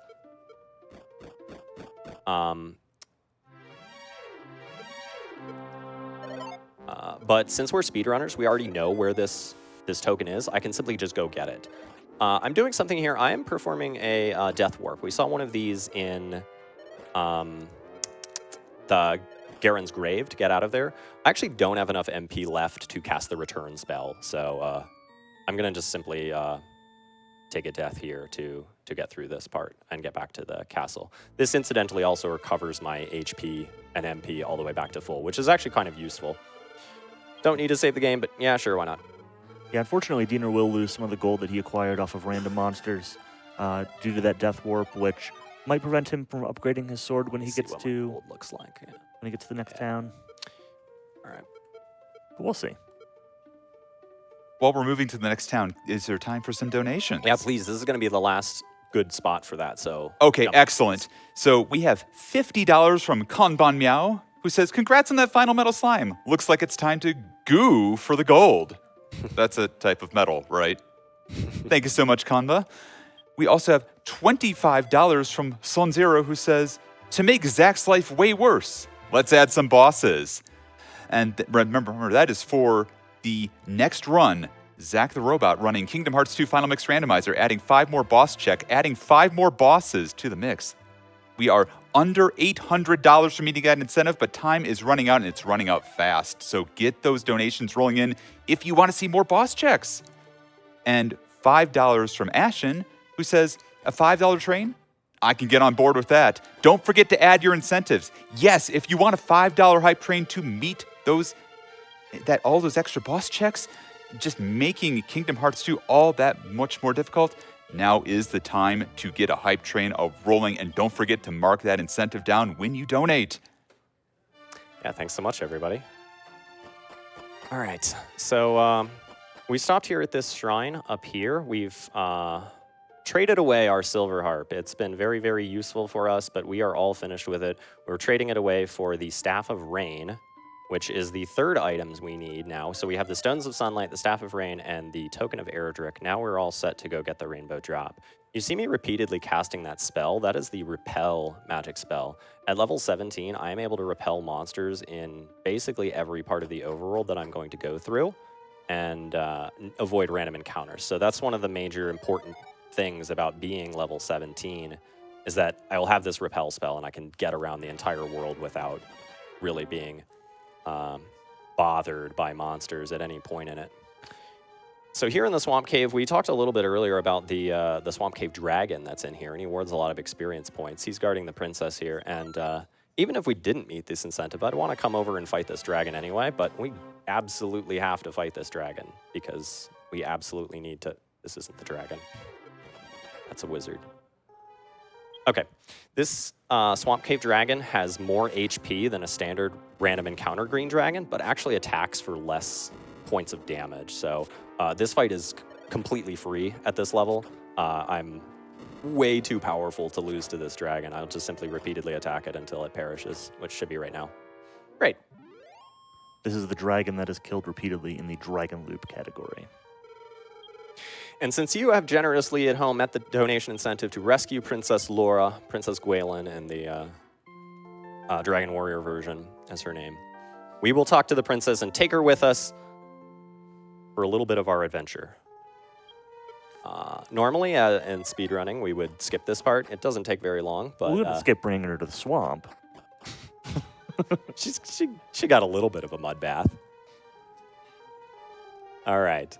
So the princess is going to come with us for the rest of the adventure here. So this is kind of cute. We carry her around with us. Normally, you would take the princess back to the castle, and she'll give you an item that would help you, like I said, determine the location of the Token of Erdrick. We don't actually need those clues, though, in order to get it. So normally, this is something we would just choose to skip. But I wanted to showcase this and truly complete the adventure. I'm going to do something a little bit different than I normally do. And this is because of my gold. I'm actually going to allow Repel to expire when I get further down here, and I'll probably run into some monsters. I might fight a few things. Earning experience is still useful because, as Haktical mentioned, we're not going to try and fight the Dragon Lord at level 17. We want to reach level 18 before that. So defeating that Swamp Cave Dragon, earning a lot of XP, and fighting some monsters for gold down here, they should be reasonably strong. You ran away from me. How rude. Should play the harp to summon him. Oh, you gave it away. I gave it away.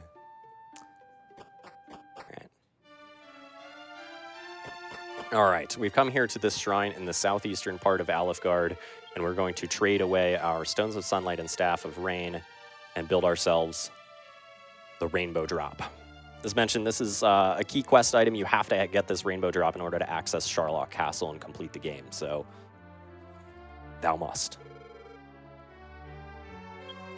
All right, we are all set to get to the final dungeon. That's what I thought. I need about 300 gold. I could opt to skip fighting some monsters and earning some more gold, but for marathon safety, I definitely want to upgrade my weapon. So if I have to fight a few enemies here, then Goldman. Ironically, this might actually be. He does run away too. All right, fine.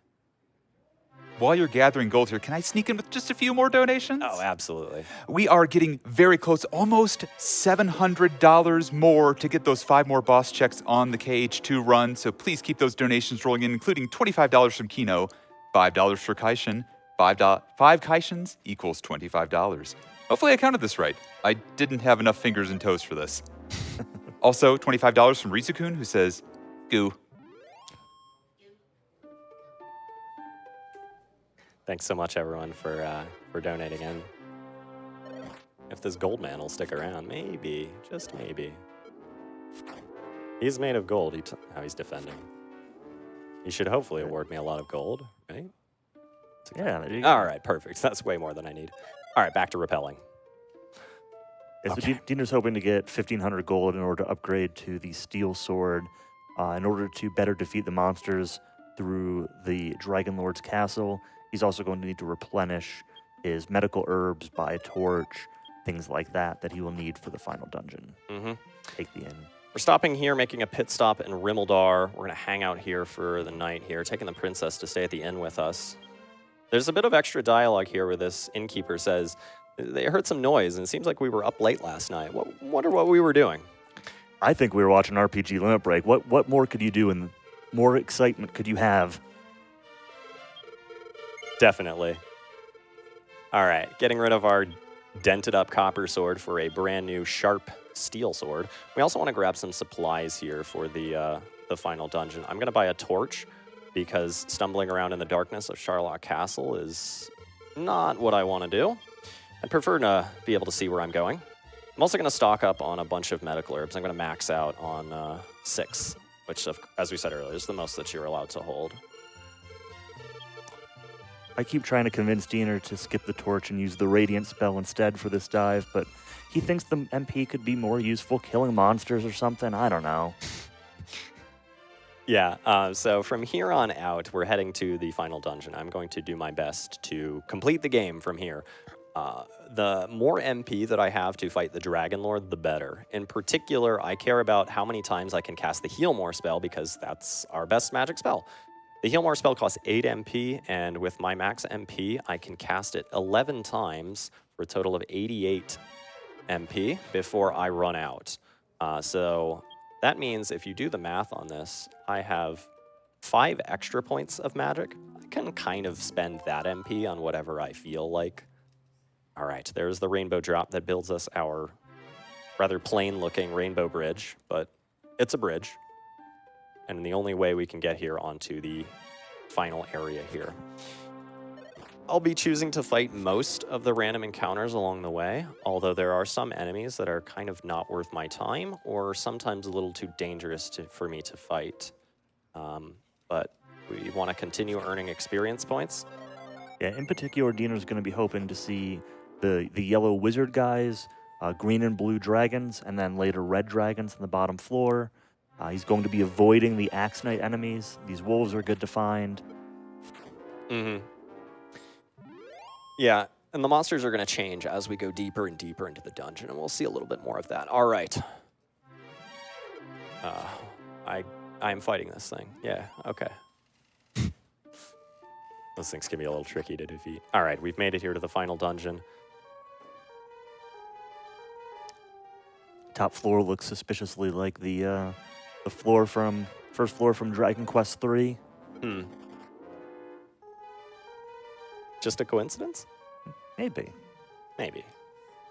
All right, we made it here to the final dungeon, and our goal, of course, is to get to the very bottom and defeat the Dragon Lord, but we're going to make a couple of pit stops along the way, a couple of detours along the way to grab a few extra items. Yeah, there's a lot of treasure in this castle. Some of it is, there's a couple pieces that are optional, like you can pick up some optional medical herbs at certain points.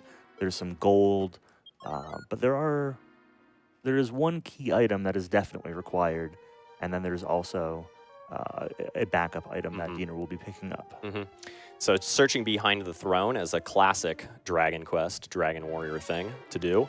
There's a secret passage that leads us into the dungeon proper. If you take any of the other passages, they actually don't lead anywhere. They kind of just lead you in circles, and if you're not paying attention, you might wonder, hey, where am I supposed to go in this dungeon? You're supposed to get some clues to help you know that is back there. But again, as speedrunners, we don't need clues. We already know the answers. All right. So we're fighting some mostly weaker monsters here on this top floor. But as I move down, we're going to start seeing more powerful enemies. The stone men are going to start showing up. Those things I don't really want to fight right now. Not really worth my time. And but instead of the green dragons, now we're going to start seeing potentially blue dragons. The blue dragons are worth more experience than a lot of the other monsters in this area, 180 points. And are generally pretty reasonable to fight. They hit just as hard as anything else does down here, but they sometimes use a fire breath attack that does less damage than the regular attack does. And as such, if they use the fire breath a few times, it can be a really safe battle. So you can see I'm really relying heavily on Erdrick's armor to restore my HP in between these battles. Either if I'm defeating something, I'm going to take a little bit of damage, or if I fail to run sometimes, I'm going to take some damage.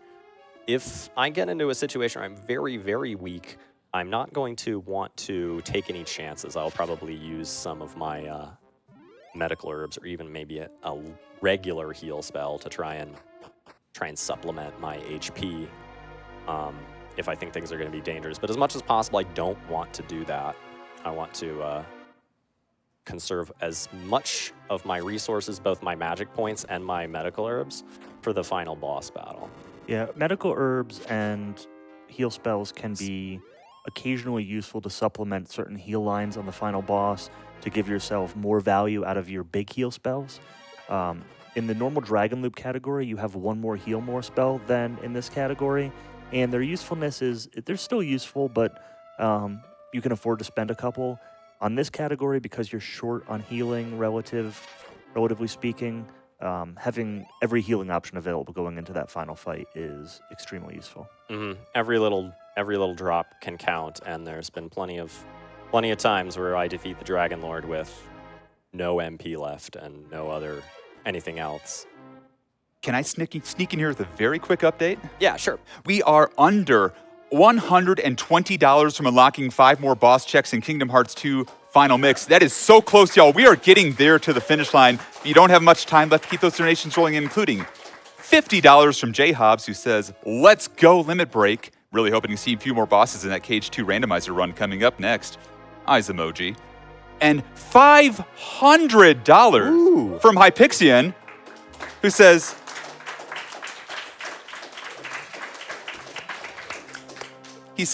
"Pet the bird, save the giraffe." Thank you so much. Keep those donations rolling in. We're so close. This was a menu input mistake I made. I tried to play the fairy flute at that thing, and it didn't do anything. Yeah, You're not a golem. So Diener just picked up the Roto's sword, or Erdrick's sword, the most powerful weapon in the game.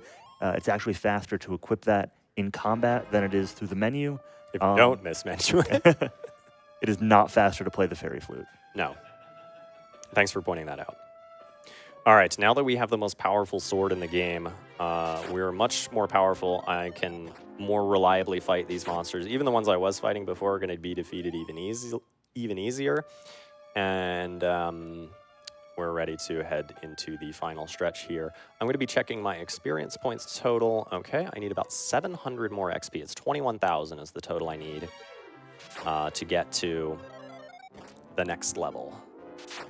So we'll vanquish this wizard. He's worth 120, so 580, right? Somewhere around there. Yeah, if Diener were a little bit short on experience points, you would actually stay on that floor just before this to fight the monsters. This is where the monsters step up another level. So we'll begin to see the red dragons, which I know many people that play the NES version are terrified of red dragons. They are spicy XP pinatas in this version. They are relatively safe, and they reward quite a bit of experience points. We do get these guys, the Shinigami no Kishi. These knights are not worth fighting. They do quite a bit of damage. They heal themselves, and they can basically just bleed out your resources for relatively little value. Mm-hmm. The big thing is that, yeah, they can heal themselves with a heal more spell. And if they do that, it just makes things a lot more awkward.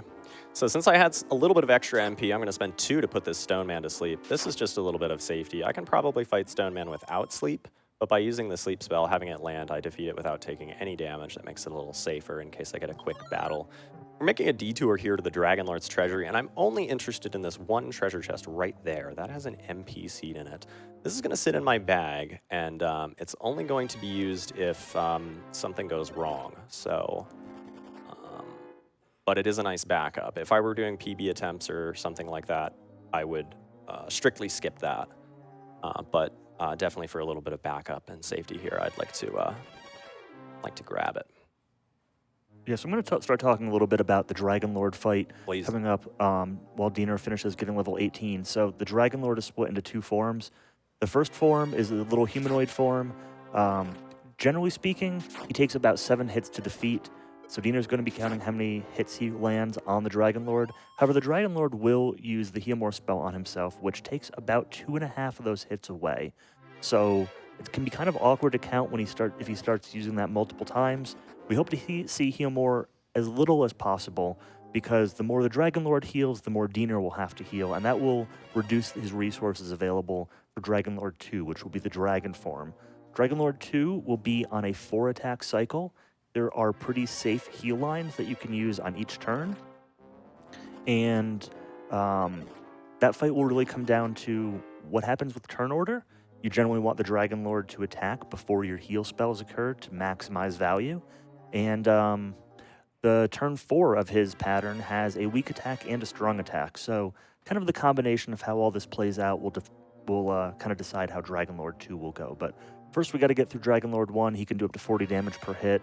And you want to make sure that you have enough HP that if you get an accidental critical hit, or if you're on the borderline, that you go into Dragon Lord 2 in a good situation.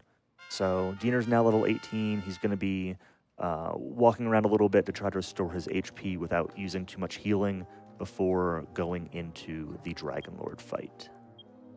I want to use a medical, or my HP is still quite a bit low. So Can I sneak in with one more donation and update? you've got one more. Okay, we got $100 from Shep with no comment, but thank you so much for that donation. We're $18 away from 5 more boss checks.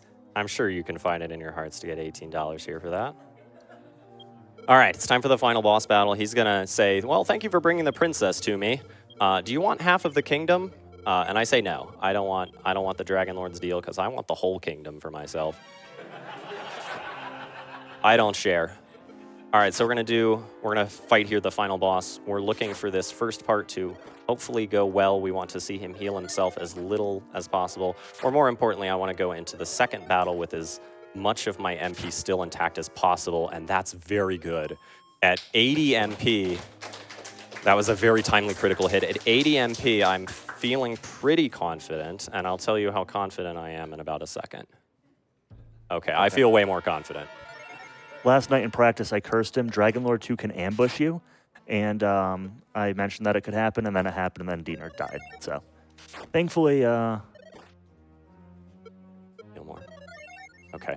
This boss fight operates on a strict turn order pattern, and I have to keep track of where I am in the pattern in order to know whether I can safely attack or if I need to heal breath 4. That's and a critical hit. Yes. Okay.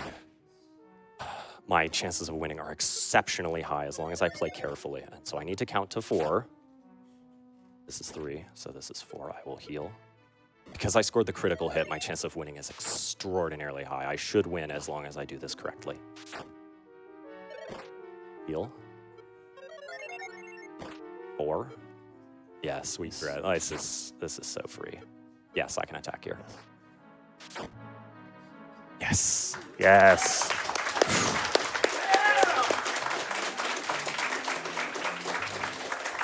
We got him. The Dragon Lord was slain. That was a good Dragon Lord fight. Not only did we enter the second phase with lots of resources, but scoring a critical hit changes the math dramatically in your favor. So, all right. The Dragon Lord is defeated. The Orb of Light is back in the hands of the forces of good, and the princess can come back home to her castle, at least for now. So some special dialogue as she heads upstairs. The king is going to congratulate me here on my triumphant victory. He's going to suggest that maybe I should become the next king, but a hero's journey is never over. We must continue exploring. But what's this? Princess Laura wants to come with. And thou must. But thou must. All right, great. That is last input. As I said before, the official timing for this is usually at the end of the credits. Which isn't too long. I'm going to go ahead and give some shout-outs here. Thanks so much to the Dragon Quest speedrunning community. They're really awesome, great people who share lots of resources, and it's just a really fun, positive environment. Special thanks to a few of the people we mentioned earlier, like Star of Violence and Popson. Shout out to my friends back at home, SUMD, and my parents, mom and dad. Love you so much. Thanks so much for having me on RPG Limit Break, and thanks to you at home for watching. Haktical, anything else? Yeah, I'd also like to give a shout out to High Spirits, a stalwart member of the DQRTA community. He was supposed to be here running Dragon Quest III HD 2D in this event. Unfortunately, he was not able to make it, but wishing him all the best. And yeah, he's very influential. He, shares Dragon Quest love with many people. He's a big part of the community, and yeah, special shout out. Yeah. Thanks so much for shouting out High Spirits. One of the first people to show up in my Twitch channel when I was just getting started, and that was kind of the fun thing. It wasn't that I found the Dragon Quest speedrunning community; they found me, and I'm so happy to be a part of everything that's been involved with it. So once again, thanks so much for having me on, and that was it. That was Dragon Quest Harp Hunting. So I hope you enjoyed. The credits will go on just a little bit longer, but it doesn't matter if production wants to go ahead and roll me over, then I'm fine with that. One more time, thanks so much for having me. I'm SUMDeaner, and I've had a great time here. Thanks. And thank you so much, SUMDeaner, for a wonderful, wonderful Dragon Quest I run. Harp hunting, finding all those metal slimes, and we have succeeded.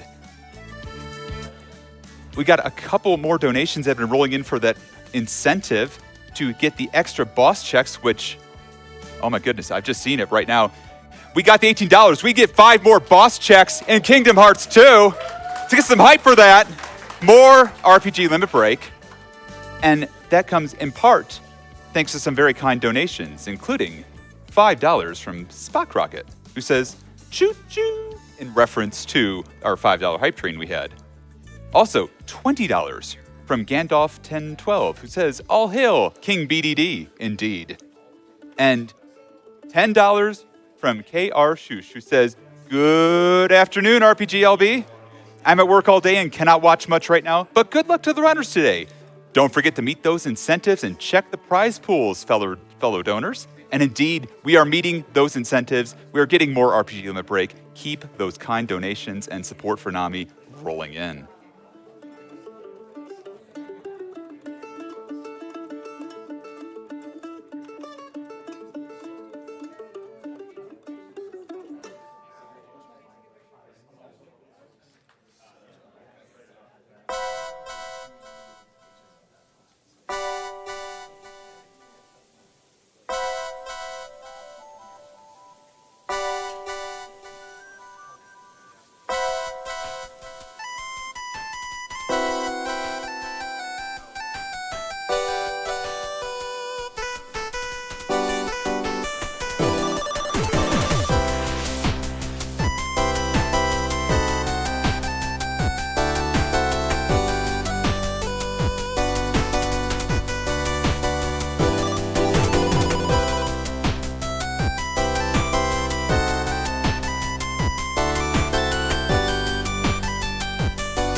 we've also got a few more incentives rolling in from meeting that extra 5 boss checks for Kingdom Hearts 2.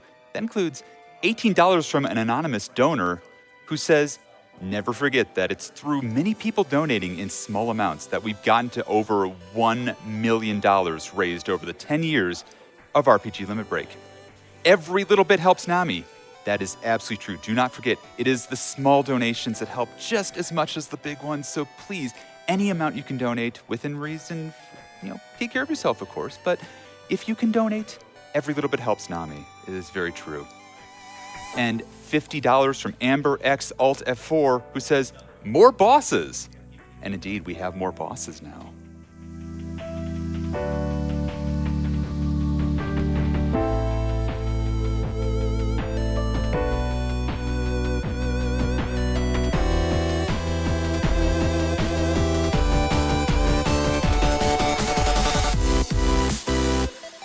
And one of the sponsors of RPG Limit Break 2025 is Tantrum Merch. Tantrum Merch is excited to partner with RPG Limit Break for the first time to launch an exclusive merch collection supporting the National Alliance on Mental Illness, NAMI. This lineup includes 7 unique shirt designs, a cozy blanket, a sleek journal, an enamel pin, and more. Plus, for the first time, our very own real-life Mimi plush with an opening lid to store your treasures. Once Tantrum has sold 165 Mimi plushies, half of the proceeds from all those purchases will be donated directly to Nami, and you can see the progress to this goal at the top of the screen. And if you purchase a Mimi during the event and include your Twitch handle in your order, our content team will give you a shout out live on stream. From bold graphics to heartfelt designs, $5 from every sale, excluding the Mimi plush, goes directly to charity. Explore the full collection now at tantrummerch.com/RPG Limit Break and help make a difference. That's Tantrum, TANTRUM, merch, MERCH.com/RPG Limit Break. And I can absolutely verify everything that Tantrum Merch has brought is just absolutely gorgeous. I'm actually using the journal right now. It's very sleek. It's just super high quality. And that Mimi plush is just adorable. So stay tuned. We're setting up Kingdom Hearts 2 Final Mix right now. More RPG Limit Break is just ahead.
You're watching RPG Limit Break 2025, supporting the National Alliance on Mental Illness, or NAMI. I'm P-Seg, and as we're getting Kingdom Hearts 2, the final mix randomizer set up still, got a couple more donations that are rolling in from that last run I'd love to talk to you about. We have $25 from Haktical, who says, here's my $25 for the Metal Slime Critical Hits. Thanks to SUMDeaner for an excellent run. Indeed, that was a fantastic run, and I thoroughly enjoyed it. We also have $25 from SUMDeaner, who says, Haktical promised 25 for the Metal Slime crits, and I'm absolutely matching that. Thanks so much, RPGLB. And yeah, if you want to match,